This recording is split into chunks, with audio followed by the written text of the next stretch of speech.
Swayam Prabha. Digital India. Educated India.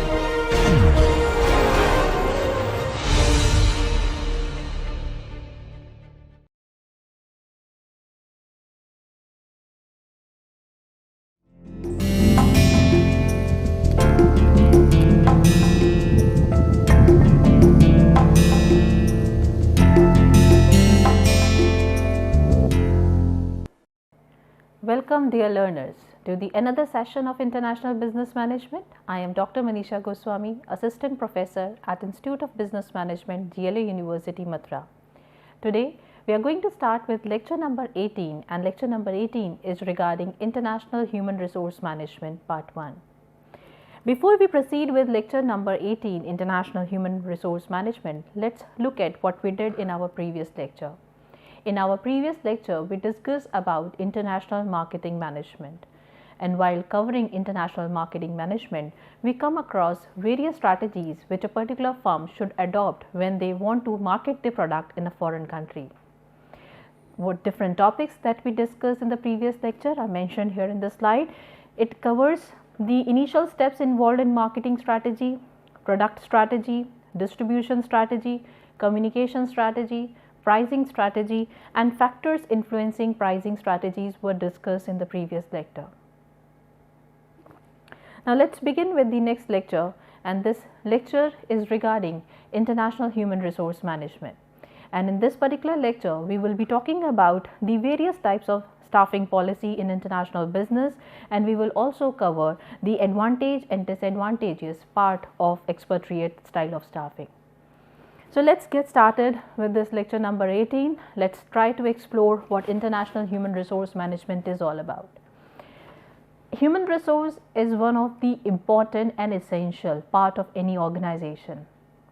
Earlier, there was a scenario where workers used to be considered as a commodity or as a slave. But now, scenario has completely changed. Workers are the essential part of the organization.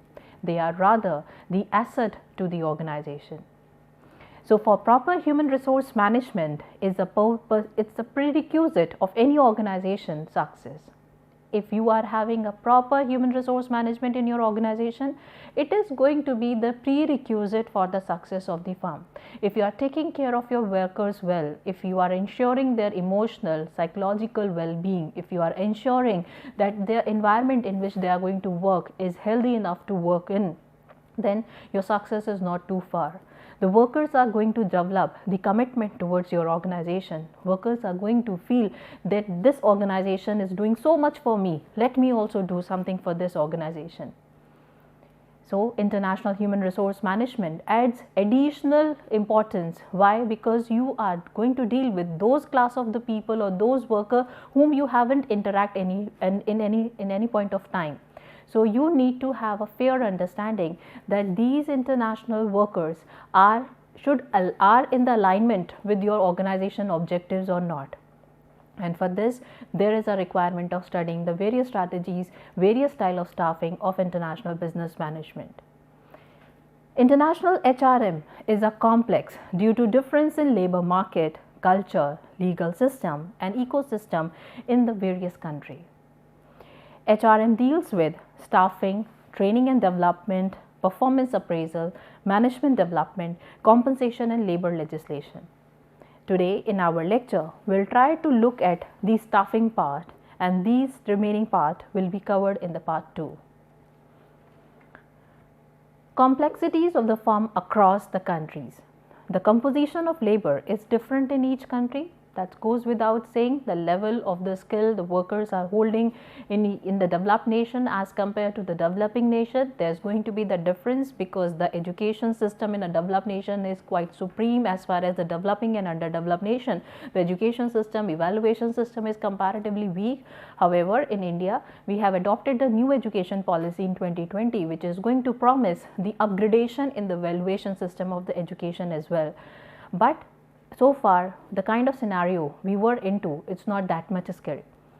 we don't used to follow any vocational training. We don't have any system of vocational training. Now in this new education policy, that vocational training has also came into practice, which is for sure going to enhance the quality of the worker and the skill level of the worker from India. Apart from getting cheap labor from India, the people will also be able to get qualified, highly skilled people from India. Socio-economic and cultural differences are also prevailing in various countries, which need to be addressed well in advance to maintain the psychometric situation of the worker, to maintain the psychological well-being and emotional well-being of the worker at different locations. So as the socio and cultural environment is different, so you as a company who is into geocentric approach, or you might be a global company, if you are hiring the people from different nations, then you have to give due respect to the culture, the socio-cultural environment of each and every nation. You have to give respect to the religion to which these workers are belonging to. You cannot impose your religion, you cannot impose your style of working or your emotional system or your personal management system upon other. You have to rather accept the uniqueness in each and every individual of your worker. Then only the true HR person is there in that organization.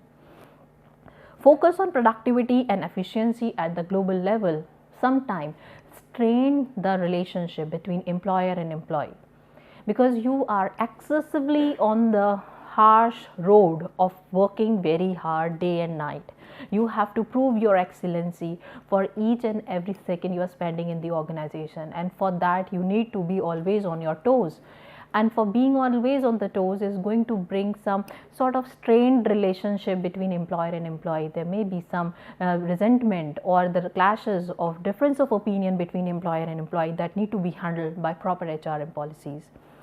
The top officials in the subsidiaries have a main responsibility in maintaining the cordial relationship with the government and politicians of the host country. Right? If you are not able to maintain healthy relationship with the host country government or the various politicians, then it would be a difficult time for you to survive in that country. So it is at most important for a company having a subsidiaries in various different host country to maintain healthy relations with the politicians and the government of that country. The senior manager from home country encounter communication problem in the host country. That another very important issue to be handled, that you might be having some language issues, there might be some communication barriers, right? So you need to address them well in advance. You need to see that how you are going to resolve, how you are going to work upon it to overcome this problem. Right, so these are certain complexities of the firm when they are crossing their country, like complexity of having composition of different labor is there, complexity of different culture and socio-economic environment is prevailing there. The productivity, excessive focus upon productivity and efficiency sometimes strain the relationship between employer and employee, sometimes bring difference of opinion in the thought process of employer and employee. Next, top official has to invest heavily in building healthy relationship with government and politicians. And the last point is senior manager of the organization also face problem in communicating their things well in the language understandable by the host country people, because they might be usually speaking English and the people whom they have to deal with might be speaking Chinese, might be speaking Japanese, might be speaking Hindi. So the people are having different origins, so you have to also develop some system so communicate your things well to your host country subsidiary people. So these are few complexities which have to be taken care when you are taking a decision of having a people from different parts of the world for improving the efficiency of the organization. Now the next comes the strategic role of international HRM, where it is actually lying, what different practices HRM has to undergo or has to do in order to strengthen the good human resource manpower in the organization. So superior human resource can be a source of high productivity, that goes without saying, and competitive advantage of the international business is also going to be attained. When you have a good manpower in the organization, when you are having a determined, highly dedicated worker in your organization, the success is not too far of that organization. But how to get such determined, focused, emotionally connected, aligned manpower in the organization, how to get it? For this you need to have an understanding of having good HRM policies in the organization. You need to build the feeling among the worker that this organization is mine, I am thine. 4 strategies are pursued in international business, like localization strategy, international strategy, global strategy, transnational strategy, right? So these are the 4 different kind of the strategies which a particular MNC would be adopting in the organization. So on the basis of the kind of the strategy they would be adopting for entering into the international market, accordingly you have to have what? The manpower or staffing strategy. Say for example, when you are adopting the localization strategy, that means you are going to alter the product as per the taste and preferences of the customer. That means you will be coming under the MNCs category, right? They are modifying and customizing the product as per the taste and preferences. So it is always advisable to go for host country national style of staffing.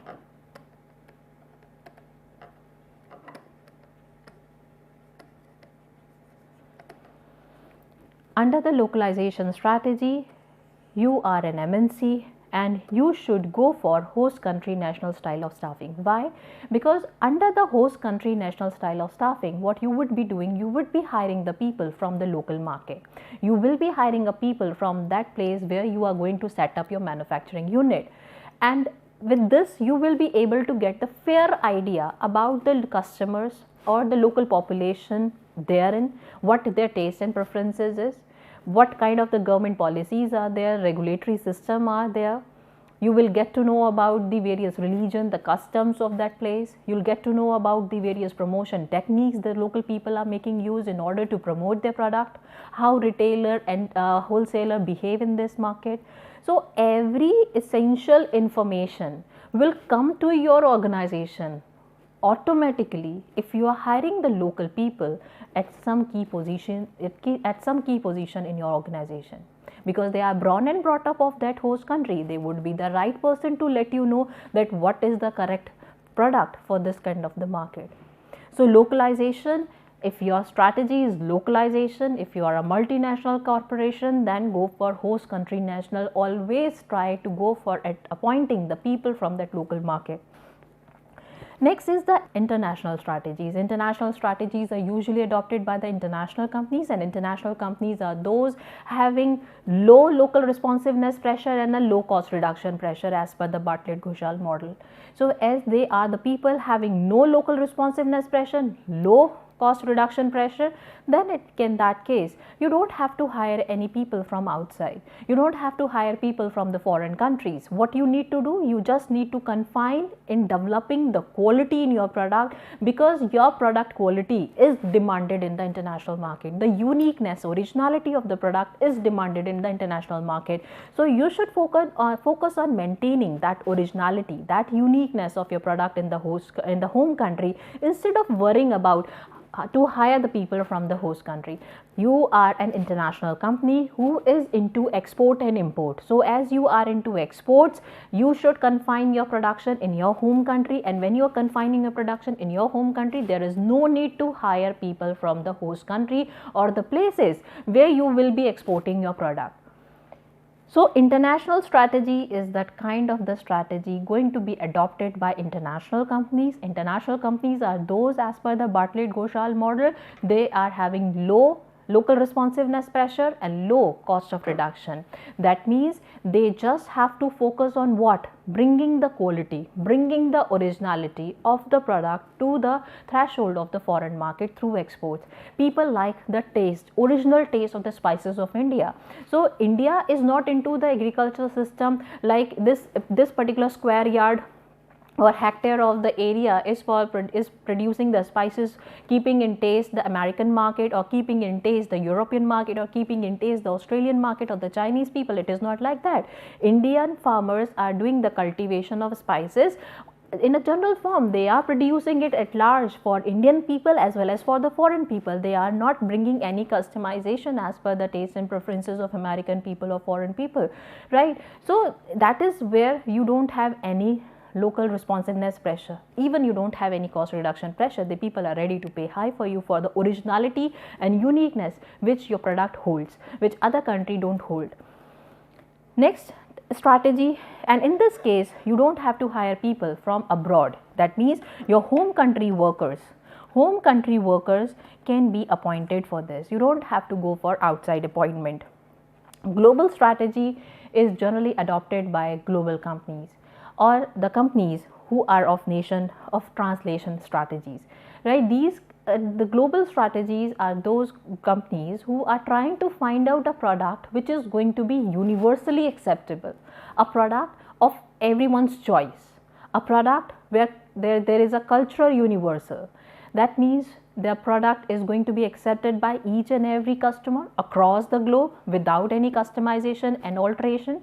For example, television, medical devices, medicines, chemical, software, hardware. These are some of the examples which are readily acceptable by different people crossing the border. So in that case, what I should do, if I'm going to have a global company or a company having presence almost in every part of the world and trying to offer a product which is going to be universally acceptable, then what style of staffing I should go for? Then in that case, you should go for third country national style of staffing. Here, third country national style of staffing is going to be appointed, where in case of translation strategies, these are those companies who are trying to find the blend between the global strategy and the localization strategy. They are the companies who are trying to be in maximum part of the world, but at the same time with little alteration and modification, they are trying to penetrate in the market, but more or less, or the major product, they try to make it customized or they try to make it standardized, right? They don't bring much modification in it. So translation companies are those who are trying to have a blend of both global companies and the multinational company, but the percentage of being a global is more than of being the multinational. That means they try to focus more on standardization of their production rather than adaptability. So they can have a mixed style of the staffing to incorporate the translational strategy. HRM policy should be in consonance with the firm's overall strategy. That goes without saying that whatever the strategy a particular organization is having, on the basis of the strategy, you are going to have your staffing policies, right? Now let's look into the various staffing policies. Staffing policies are what? Staffing policy is like a mechanism or a tool for creating and promoting what? It's a tool for creating and promoting the corporate values or the corporate culture, which includes the organization norms and rules and regulation to be adhered by all the people in the organization.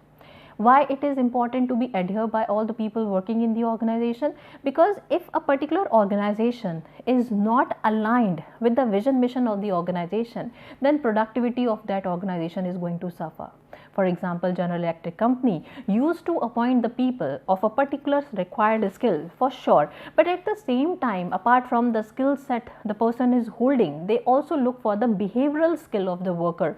Because if my worker is very qualified, but the behavioral skills are not adjusting and matching with the corporate social values or the corporate value system of the organization, then this person is going to be an odd man in the organization and may spoil the entire working environment and may lead to higher attrition rate or absenteeism in my organization.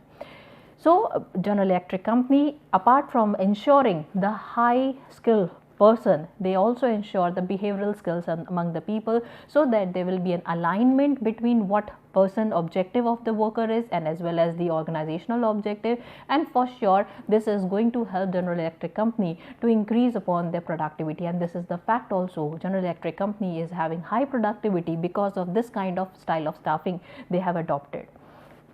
So now let's look into different style of staffing. One is the ethnocentric style of staffing, polycentric style of staffing, and geocentric style of staffing. When we were talking about the international business approaches, at that point of time also we discussed ethnocentric, polycentric, geocentric, and at that point of time I also emphasize upon the different style of staffing like expatriate, host country national, third country national. So today we are trying to come and cover those aspects in much more detail. So ethnocentric approach is usually adopted by those organizations who try to consider their own culture as supreme. They try to surpass their culture or surpass the host country culture by their own home country culture. because they consider themselves supreme, so they don't believe in the host country workers manpower, so they try to carry on with their own manpower in the host country. So as far as the ethnocentric approach is concerned, where the companies used to consider themselves supreme and they find that host country is not having required manpower, so they will be asking their home country manpower to hold the key position in the host country and settle the organization for a certain span of the time. So they are going to adopt these style of staffing which is known as expatriate.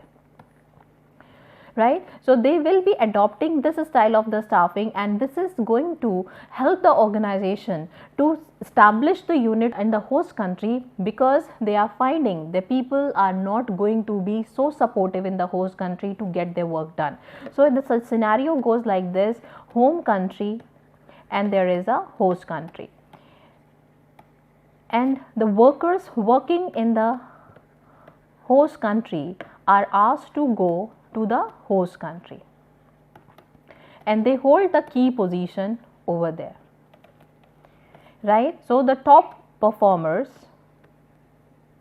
are asked to leave the home country for the host country. This is going to happen in the ethnocentric.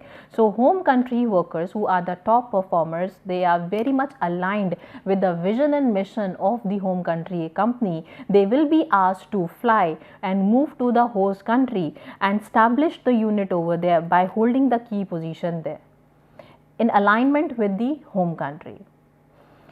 Next is the polycentric approach. Here what home country would be doing, home country would be looking for a particular host country and they are going to appoint the local people from there to have a good position over there in the polycentric company, because they people believe that every country is having their own uniqueness, every country is having their own expertise, they are having their own skill set, and let us utilize their skill set.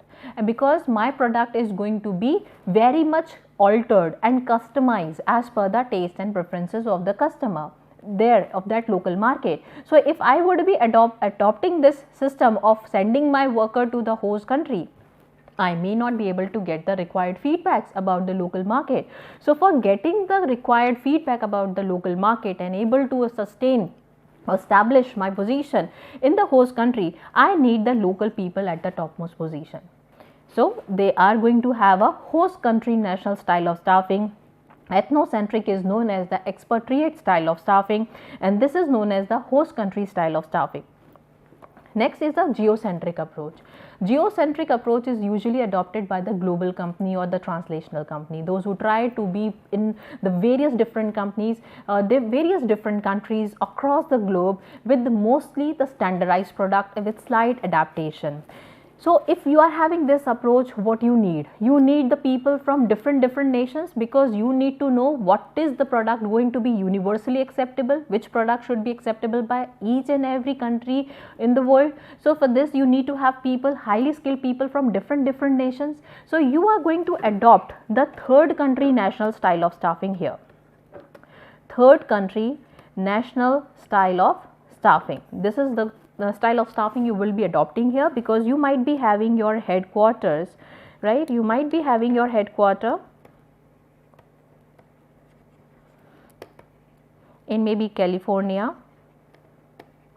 Your headquarter is in California, and you might be appointing the people from different locations, right? You might be appointing the people maybe from China, you may be appointing the people from Japan, you may be appointing the people from Australia, you might be appointing the people from Austria, you might be appointing from Brazil, Paraguay, right? Even India, might be Sri Lanka, right? Maybe Korea, South Korea, right? Cuba, Venezuela, different countries. Wherever you are finding the skill, you are asking the people to join us. You are finding the people are behaviorally set, people are, as far as the skill is required, the qualification is required, they are at par, let they come and join my organization. The only perspective is having the people from different parts of the world to get the feedback about which product I should produce, which is going to be universally acceptable, a product which is going to be the taste of everyone. That is the reason why people able to come up with the product like television, people able to come up with various medical devices, the people come up with the pharmaceutical products, drugs and the medicines, right? So they are trying to find out the product which is going to be universally acceptable. Everyone will be needing some paracetamol, right? If they need to overcome the fever, right, the paracetamol will be given, be you are in India, Sri Lanka or America, so that same salt will be provided to you. So that means you have to find out such kind of the product which is going to be universally acceptable, right? Like be the case of the computer industry, everyone required the silicon, so silicon production has to increase, and for increasing the silicon production I need to see who are the different people who will be the manufacturer of the computer. I need a glass, so for the production of the computer screen or for the production of the mobile screen there is a requirement of the glass. So this is a thing which is going to be universally acceptable. I am going to be the producer of the Gorilla glasses, so I need to see who will be the manufacturers of the product, who will be making use of my product as a raw material for them to fix in the mobile phone or the TV screen or the computer screen or the laptop screen, right? So this kind of the product production I am into, and for this I need to do R&D, and one of the way of doing the research is making your recruitment or the staffing system open for everyone from different parts of the world. So this is the geocentric approach, right? Now let's get a little more detail about this staffing style, and let's get to know what are the advantage and disadvantage part of the ethnocentric approach, right? As far as the ethnocentric approach and why people adopt, what are the reasons for adopting the ethnocentric approach, let's get into it. So the host country lack qualified individual to fill the position. That is the reason why the people are going for ethnocentric approach, why the people are going for expatriate style of staffing, because they are finding the host country where I will be sending my, here it has been making clear to you that people find they are adopting ethnocentric approach and they are sending their top performer workers to the host country. Why they are sending it? Because they are finding the host country individuals are not that much qualified the way my people are qualified, because they consider themselves supreme, they consider their ethnicity, their ethnic values are higher than the ethnic value of the host country, and the qualification of the workers there in the host country are not at par as compared to the qualification of my people. They are well trained, they are well groomed, they are more educated. So this kind of the mindset make the people follow the ethnocentric approach. Another reason could be ethnocentric policy can ensure unified corporate culture through socialization, right? So you try to bring your culture to be acceptable by the various different host nations, so that you can expand your culture across the globe, and that's through socialization. So this may be also one of the reasons that you want to expand your culture along with your company in different nations by making your acceptability in the various host country. So ethnocentric policies can ensure unified corporate culture through socialization in that host country, and this is what many MNCs are trying to do. Even the France, what they did, they even have dropped the various other film industry to launch their movie in France. Why? Because they have started finding the other non-France movies are diluting the culture of the France country. So they have stopped the production and they have stopped the telecast of non-France movies there in the France country. But in case of India, we are accepting the MNCs, we are accepting the Hollywood movies, we are accepting even the various other Western companies, their policies, their ideology, right? Earlier, it was not at all acceptable for us to send for the call center working hours. We were not acceptable with the call center working hour, but eventually we accepted it. So this is how the ethnocentric approach, they try to expand the unified corporate culture through socialization. They try to make the things acceptable slowly and steadily. If the firm transfer core competency in order to create value to the foreign subsidy, it is well done by the country nationals, right? What they believe that if I want to transfer certain core competencies or the things in which I am uniquely known in the world, the USPs of my company, if I want to transfer, the people who belong to my company, they are the part of my organization for many years, they would be the right person to transfer it in the right format. There will be no distortion. So else if I would be appointing some people from the host country, I need to first train them, and they are going to take a lot of time, and unnecessary the time is going to cost me. So it's better to send my people in the host country, and they will be easily able to transfer the core competencies from home country to the host country. There are certain disadvantage also apart from these good advantageous part, right? There are certain disadvantage, like ethnocentric policy limit the promotion opportunities for the host country nationals, right? So as you are ethnocentric, so there is going to be the opportunities are going to be limited to the host country nationals, right? Your own promotion in your home country will be, you will be sent to the host country, and then again you have to start from the scratch. You have to rebuild the organization again from the zero. You have to put your maximum effort. Otherwise, if you would have put your efforts in your home country in building your further excellency, your skill, you might be promoted from X level to the another level. But as you've been asked, you are the top performer in the organization, so you've been asked from your position to go to the host country and re-establish the work. So that means you started doing the same work again from zero to the that means you start creating your organization from scratch to the highest level. That means you are missing with the opportunity of developing your further skills, right? You remain at the same level of the skill, and because of that skill you've been sent to the host country to rebuild the organization, but you are not able to channelizing your further advancement in the skill. That is the reason your opportunity for the promotion gets stagnant. Such condition lead to employee turnover, lack of productivity, and hostile attitude. Most of the time that they've been in the vicious cycle. I am performing doesn't mean that I should be sent to a remote place where I have to restart the things again, right? So this sometimes brings the hostile behavior from the side of the worker. People get detached with the organization, and the attrition rate start increasing of the organization. Productivity also suffer of the organization because they fail to align their objectives with the organization. Next point, host country cultural difference cannot be understood by the home country officials.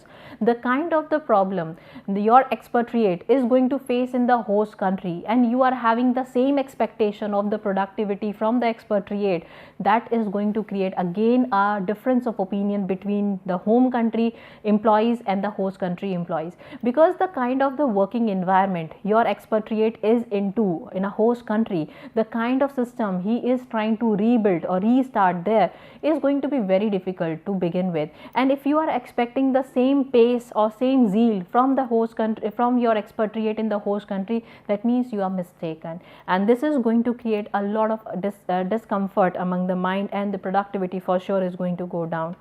Now next approach is the polycentric approach. Under the polycentric approach, the host country individual manage overseas operation. Here what is happening, you are not appointing the people of your home country to go to the host country. Here this is not happening. What is happening here? Rather than sending your home country worker to the host country, you are appointing the people from the host country itself. This is what mentioned here, that in the polycentric approach, home country try to find out the best host country, and within the host country they try to find out the local people to join that host country, because you are seeking good feedbacks. And the people from my home country would not be able to tell me that what is good for the Indian market to serve. Only Indian people will able to let me know that what should be served to the Indian customer. So if I am going to be a company who is going to alter or customize the product as per the taste and preferences of the Indian customer, so ideally I need to appoint the people from India itself. So this is what is happening in the polycentric approach. In a polycentric approach, you are adopting the host country national style of staffing. You are adopting the people, you are hiring the people from the local place, because these local people are born and brought up in that country. It can be India, it can be China, it can be South Korea, it can be Japan, it can be Bulgaria, it can be Hungary, it can be Luxembourg, any XYZ country. Wherever you want to enter, you should hire the people from that local market, right? Because these local people are going to give you an idea that what kind of culture is prevailing in my home country, what their taste and preferences is, and accordingly you are going to alter and adjust your product to catch the customer taste and preferences more closely. So polycentric staffing, the host country individual manage overseas operation while parent company national occupy the key position in the corporate headquarters. So the people from the home country, they are holding the key position in their headquarters. They are not moving to the host country. Rather, you will be appointing the people from the host country. There are certain advantage of it. Let's look at it. In the host country, manager aware of the culture and the local problem, and they can handle the problem promptly. Right. So as the people being appointed in the polycentric approach are from the local market, as they are from the local market, what is going to happen? They have the fair idea about the culture. So if any problem or any issue arise in the local market, that can be handled promptly. It is less expensive as far as the value creation activity and overseas subsidiaries are concerned. As far as the ethnocentric approach is concerned, you have to send your people to work from your home country to the host country. It is going to be very costly affair for you, right? You might have to arrange the accommodation for the worker, you might have to arrange the better schooling for the child of the employee, better medical services for the family, right? So everything is going to cost you much. If in case the expatriate is not liking the living standard of India, then you might have to ask the people to live in the hotel and you have to bear the charges of the hotel, and in that case it is going to be very expensive for you. So if it is happening, then the best alternative you find in the case of the polycentric approach, if you want to dilute your product, if you want to customize your product as per the taste and preferences, then always go for polycentric approach and go for hiring the people from the local market. So it is going to be less expensive and it is going to generate value also. It doesn't mean that it is going to be less expensive, so it is going to be not valuable for the organization. It is equally going to be valuable for the organization. You are going to generate a new market for your organization by understanding the customer more closely. Let's look at some of the disadvantage of the polycentric approach. In the host country manager have limited opportunities to get overseas experience beyond the subsidiary. That means the host country national people, workers are going to confine to work only in India because they are expert of India market, right? As they have a understanding of, they will be working for Indian products only. They can move from northern portion of a country to southern, eastern and western. That is the only horizon of the people to move. But when it comes to a foreign country nationals, they have an opportunity to move from one headquarters or to some other subsidiary or the other branch unit. So in case of the polycentric, their approach is going to be confined to the local market. As this polycentric approach is largely revolving around hiring the people from the local market so that they can give the good feedback, right? So your opportunities are limited to your home country. You cannot go beyond your country. The gap that may arise between the host country manager and the parent company manager due to language barrier, national loyalty, cultural difference, which may isolate the corporate headquarters from various subsidiaries, and this is what happening even in case of a HUL. Unilever, a subsidiary established in a country in the form of, earlier it was Hindustan Liver Limited, later it was changed to the name Hindustan Unilever Limited. So the culture, the corporate system of HUL in India is absolutely different from the Unilever, right? So because of the difference in the culture, they are two separate isolated identity. Though the parent company is Unilever on a paper and it's a subsidiary of the Unilever, but as far as the functionality is concerned, both are working in a separate manner. There is no interaction in between. The absence of transfer between the headquarter and subsidiary also add to their sense of isolation and result in lack of integration between headquarters and the subsidiary. You fail to take the experience of the headquarters to apply in your subsidiary. Why? Because you are finding your own style of doing the work, because it is not going to be applicable for the Indian market. It is not going to be applicable for the infrastructure that we are having in India. It is not going to be applicable with the kind of the manpower or the level of the customer or their paying capacity is concerned. So you have a number of reasons of not collaborating with the headquarters. So this is also one of the disadvantage of the polycentric approach, that you keep yourself very much isolated, very much aloof from the main subsidiary, from the main headquarters, right? Because you have a number of reasons to justify that why we are different. In such a setup, coordination need for the transfer of core competencies, and achieving experience curve effect and location economy will be difficult, right? Your headquarter business or the home country business might be enjoying economy of scale, might be having expertise or the skill in some area, but those skill and those expertise cannot be transferred into the host country. This is what is possible in the ethnocentric, as we have seen in the previous slide. In case of the ethnocentric, what we saw, the firm can transfer the core competencies to the various subsidiaries, right? Because they are in connection. The people are actually from the home country, in the host country the people are expatriate, so they can easily transfer the core competencies here in case of the ethnocentric approach. However, in case of polycentric approach, this is one of the problem, that you cannot transfer your competencies there, because whatever the competencies you are having for the home country it may not be of use in the host country, because every country is having their own individuality. Now next, moving towards the geocentric approach.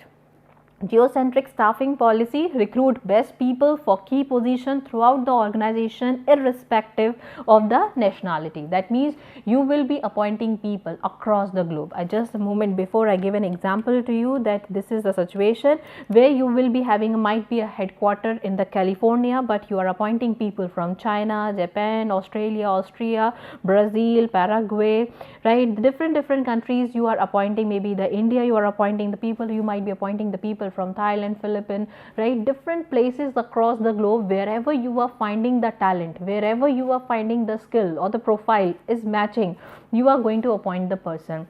So this is the geocentric approach. So now let's look into it much more in detail.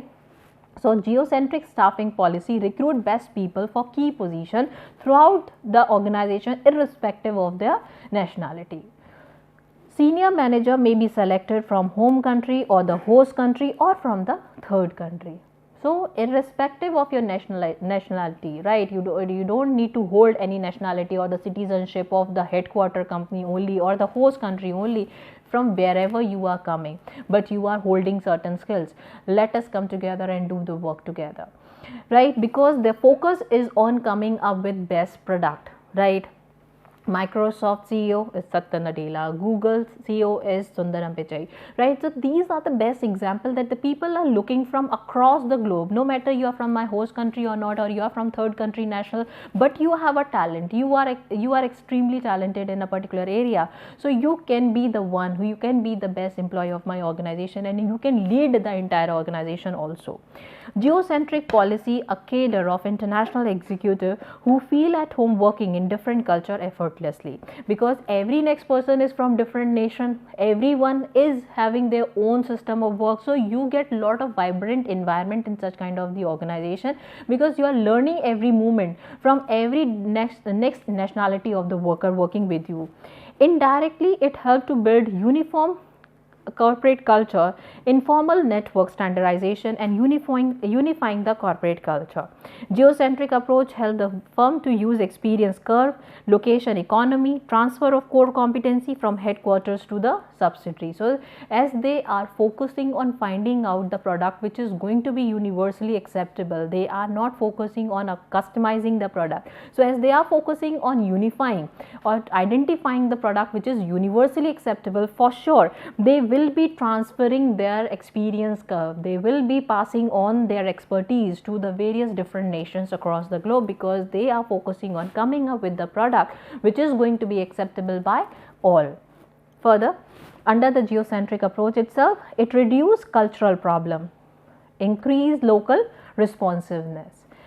Some of the problem associated with geocentric approach is that it is going to be very expensive, because you will be appointing the people from different nations, and when you are hiring the people from different nations, for sure you have to pay more salaries to them as compared to the local people working there. So many countries expect the host country personnel should be employed in the subsidiary.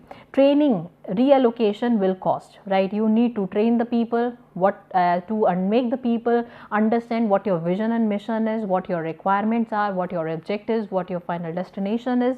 So for making the people understand, or to bring the alignment in their individual objectives with those of your organization objective, you have to give a proper training to them. if the manager are transferred across the countries. Compensation structure of international managers should be on par with international pay level, which is higher than the national level. So if in case any accident happen in America and the worker is on the payroll of Indian compensation system, but the accident happened in America, then as per the Compensation Act 1923, the worker has to be paid as per the medical expenses of the country where he has to take the medical treatment. That means America, right? So if any accident happened there and the worker is on duty being sent by you to America for some job over there, then as per Compensation Act here of India in 1923, the person has to make the payment as per the American medical expenses, right? So it is going to be costly for the people to bear that. Such international posting with higher pay level induce jealousy and resentment with the parent company people, because you might be hiring the parent people worker comparatively low, and if you are appointing the people from South Korea or the people from Philippines, they are moving all the way from Asia to the America continent, then they would be for sure be charging more. And you have to justify it, right? Because they may be coming along with the family, and you have to accommodate them. You have to ensure the good education, medical services, good infrastructure, good support to the family to cope up and adjust, right? So you have to pay more, and this is what going to bring the resentment among the parent company worker and the people from the different parts of the world. Now let's look at the comparison between the three important essential style of the staffing. First style of staffing under the ethnocentric approach is expatriate, polycentric is host country national, geocentric is third country national. So the strategic appropriateness is international. In case of the ethnocentric approach, it is international, and the advantage involved in it that overcome the lack of qualified manager in the host country. So if you don't find any good manager, good people in the host country, let it be, because I will be sending my expert to the host country. So you are not concerned about the qualification level of the host country workers, because you are going to send your people there in the host country. Unified culture approach, you will be carrying your culture in the host country, and you try to spread your culture over there in the host country, make it acceptable by the host country people, right? Next is transfer of the core competency. You can transfer your competencies in the host country, because in the host country also your people are working there, so they will be easily following those trends which they used to follow in their home country.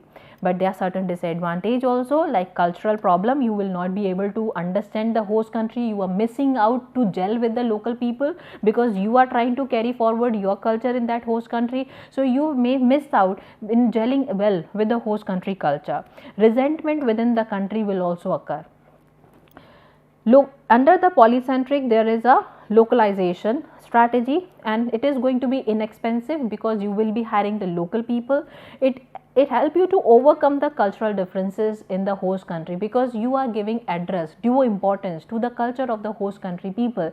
So this kind of the problem will also be overcome in the polycentric approach. As far as the limit career mobility is concerned, here you don't have the option of moving from your country to the headquarters, because you are expert in India market, you will remain to India market. As you are expert in Sri Lanka market, you will remain in Sri Lankan market, right? You won't be getting a scope or chance to move to the headquarters, which is in California.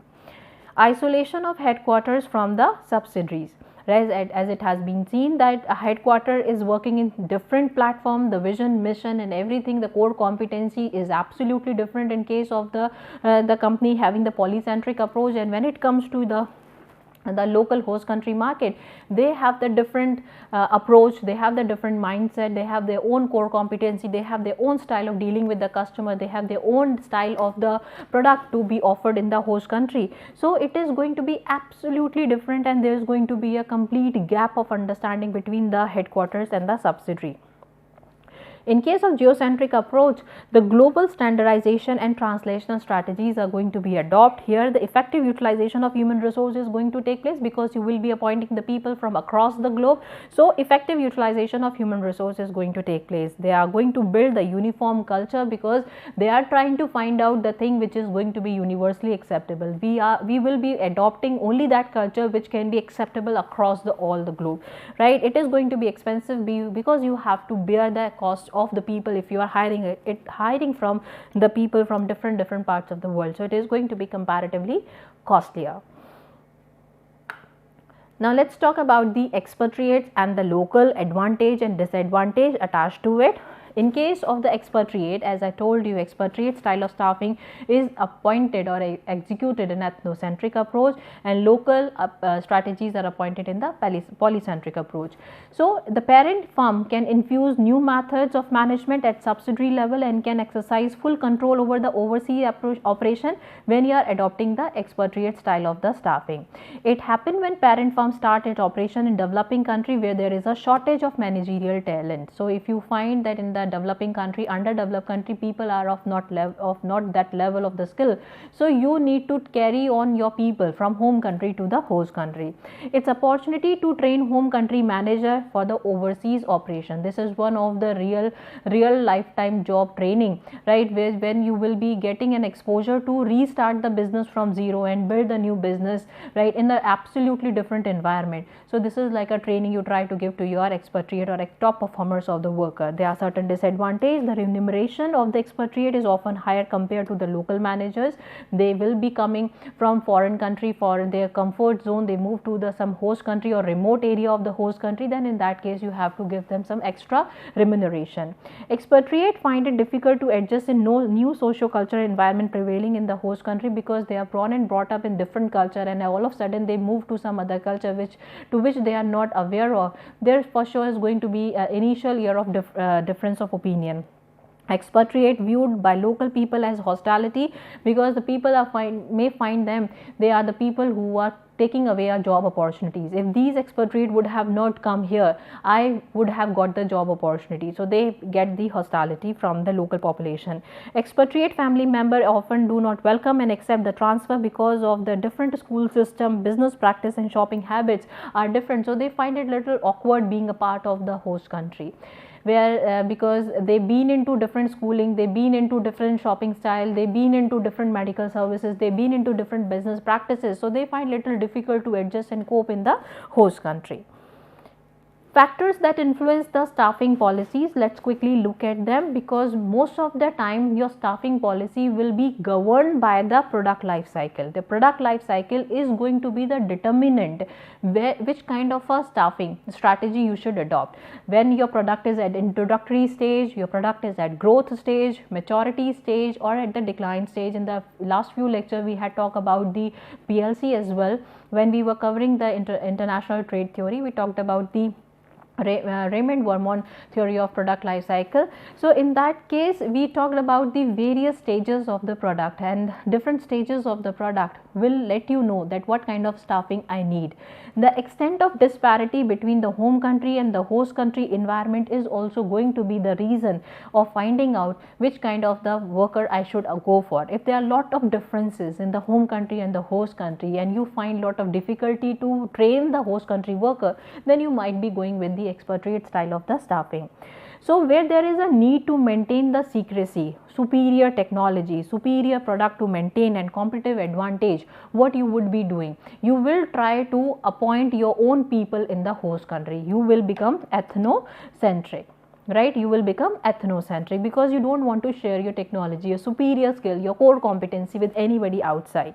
If parent company invest in equity subsidiary, large expatriate are employed because the lot of investment have been made and they need highly skilled people. They cannot trust the host country people because they are going to again take the time to be trained and reach to your level. By that time lot of cost already gets stuck up there in the host country. So in that case they are also going to go for expatriate. If your product is at the early stage of the PLC, in that case you need to penetrate in the market, you need to establish your product in the market, and for this what you need to do, you need to have your own people in the host country so that they can transfer your core competencies in the host country and they will be the one who can let you understand. Right, when host country environment is widely different is another reason why we would be or anybody would be going for ethnocentric approach or the expatriate style of staffing, because they are having some other production system, they have some other policies. Right, if it is not going to be rightly executed in the host country because I am not getting the right person in the host market, is going to ruin all my image in the market, right? So I need to carry some my key people there in the host country for maintaining that image in the host market, and at the same time for maintaining that difference which is prevailing in the host country. Now, as far as the managing of expatriate are concerned, there are lot of research and study which prove that US people don't get easily accepted. US people don't want to be expatriate. They are the people who show a lot of resentment because they consider themselves very superior in terms of the living standard, in terms of their working habits, and in terms of their policy. They consider themselves very superior as compared to Japanese and the European MNCs, right? So they show their lot of resentment when they've been asked to go as an expatriate in various different host country. The family of the American workers or the people from the US particularly show a lot of resentment. So this is the study of R.L. Tung. What he stated and conducted the survey, and US, European and Japanese MNCs were taken into the study, and the study observed that US based MNC face higher expatriate failure than European and Japanese MNC. Though there are failure, but as compared to US MNCs, the expatriate failures are very high. The people not able to survive and sustain in various host country. Some of the reasons are medical reasons are there. Some people have education issues. Some people state that spouses are not agree for moving to the different host country for longer span of the time. So reason of expatriate failures are mentioned here, that inability of the spouse to adjust in the host country is one of the reason. Another, manager inability to adjust in the host country, because you find yourself that it is quite difficult to adjust and cope up in the host country. So you find that the culture of the host country is not matching. My eating habit is seafood and it is not available in a host country, then how I would be able to survive, right? There are people who used to say that if anybody can survive in India as per the eating habits of the India or the fooding options available in India, then the person can survive anywhere in the world, right? So there may be the issues of your eating habits or your dressing habits. You may not be able to cope up in certain places of the world, so this may be your inability to survive. There may be the family problems. You have a lot of responsibility over your shoulder of your elderly parents or your age-old parents. In that case, you cannot move from your home country to the host country. This usually happen in case of Indian. When Indians are moving abroad, they usually have a problem of family issues. How your older people, your parents, who is going to take care of them. So this might be the reason for Indian people moving abroad.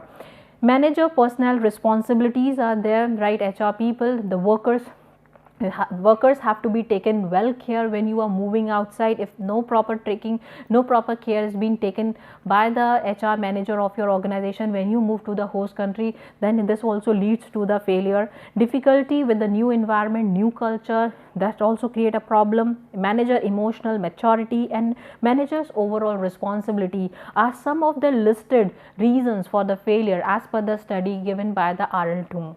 Let us quickly look at the expatriate selection measures, and this is given by Mendel Hall Udu. What he stated, when you are selecting an expatriate for the host country market, either he should be self-oriented, he should have the own self-esteem that I can do it, give me the chance and I will restart the business in the host country. If the person is of so much of high spirit, for sure that person will able to do well in the host country. Second could be the others orientation, that somebody else is motivating some of the top performers of the worker, maybe the leader of the organization, and pumping the worker that you can do. And when you get oriented with this idea of such kind of the orientation, or you get motivated, you can do wonders in the host country. There are certain perceptual abilities that I perceive myself that I am excellent, I could handle different culture people, I've been into India for so many years and I am able to get my good projects done from there.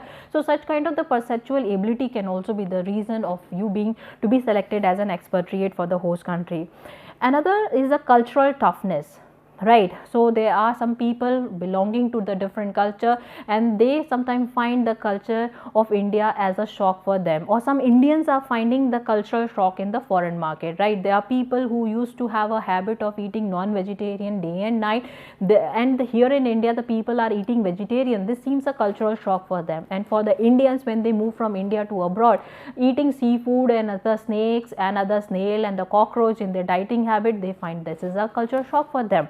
So it vice versa, in both the case it is possible. So there has to have some good HR manager to counsel you well, to overcome and to help you to overcome that psychological barrier. So compensation for the culture shock is being given, that this is going to be a monetary and non-monetary in both the form, and compensation for reverse cultural shock is also being given to the worker.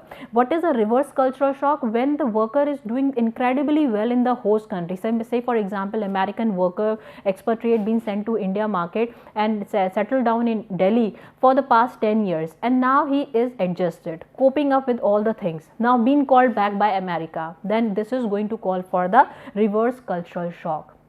So these all points have been taken into consideration from the perspective of understanding the importance of selecting the expatriate selection.